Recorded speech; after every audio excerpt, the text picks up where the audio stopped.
The air was heavy, humming with the sounds of primitive life, a world far younger and wilder than the one we know today.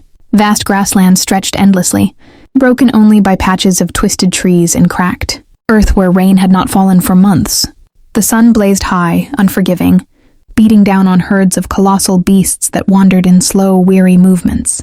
Among them were the ancient ancestors of elephants, proboscideans, larger and rougher than their modern kin, their curved tusks already growing into the defining marks of their kind. Dust clung to their hides as they moved in tight groups. Calves sheltered in the center of the herd, while the adults flanked them like living shields. Every step shook the ground, sending small reptiles darting into the brush. But danger was never far.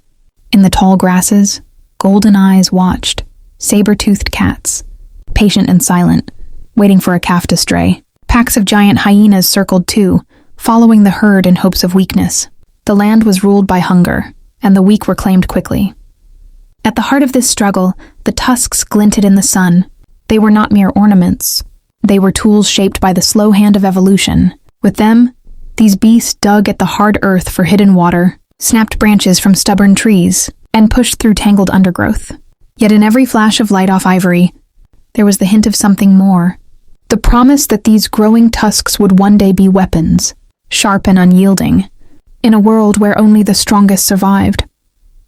The drought deepened, and the earth cracked wider beneath the blistering sun. The water holes that once stretched like mirrors across the savanna had shrunk into muddy pits, barely enough to quench the thirst of a single herd. As herds of giant proboscideans converged on these scarce oases, tension grew heavy in the air. It was no longer only about survival against predators. It was survival against one another. Two colossal males, each towering above the others, squared off near the last drinkable pool.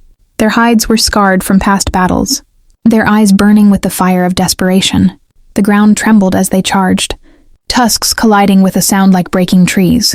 Dust erupted around them, and the herd scattered back, forming a wide circle to watch. Calves squealed, hiding behind their mothers, while predators in the distance perked their ears, waiting to see if opportunity would spill from blood. The tusks were more than ivory now. They were weapons forged by necessity. Curved and sharpened from years of use, they clashed again and again, gouging deep into thick hides, splintering branches as the giants slammed against nearby trees. The males pushed with the full force of their massive bodies, every strike a gamble between dominance and defeat. The fight was not just for territory, it was for the right to lead, to guide the herd to safety and water. Finally, with a thunderous roar, one male drove his tusks under his rival's shoulder, twisting with raw strength.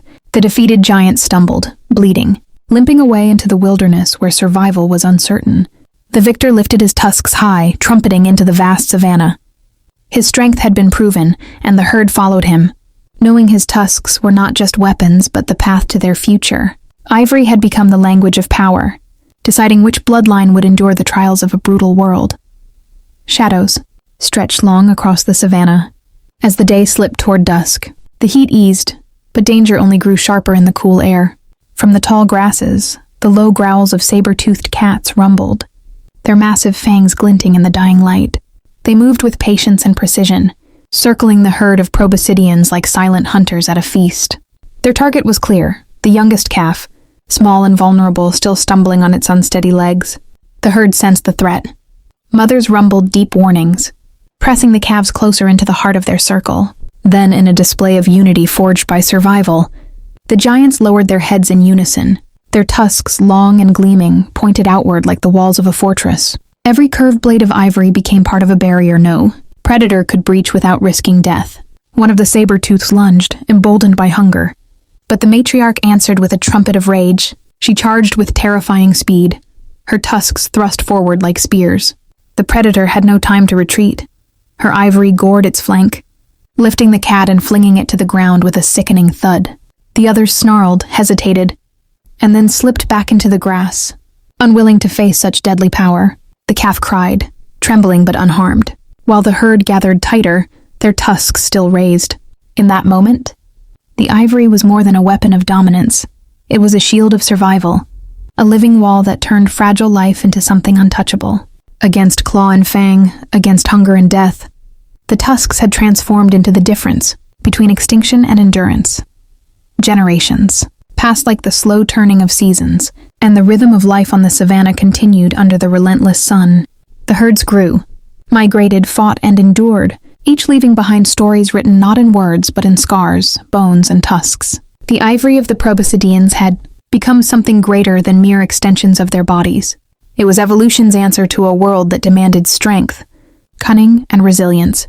Young calves grew into towering bulls, inheriting not only the size and strength of their ancestors but also the ivory that had safeguarded their bloodline. With each new generation, tusks grew longer, heavier, and sharper, shaped by the constant pressure of survival. They were tools for tearing bark from ancient trees, for prying up roots in the dry earth, and for breaking into hidden water sources buried beneath the soil. But above all, they remained weapons, swords of bone that turned giants into living fortresses. Predators learned to fear them. The sight of a herd, tusks gleaming like a wall of spears in the sun, was enough to drive even the fiercest hunters back into the shadows. Rival males respected them, for ivory decided battles long before claws or teeth could, and the land itself bore the marks of their power. Trees broken, waterholes carved deeper, paths opened where no other beast could tread. In time, ivory became more than a tool of survival. It was a symbol of endurance, a testament to those who had fought, bled, and triumphed across millennia. These tusks were nature's blades, carved by necessity, wielded by creatures who walked the line between survival and extinction every single day. Life 4.6 million years ago was a crucible, and ivory was the fire-forged weapon that allowed the giants to endure.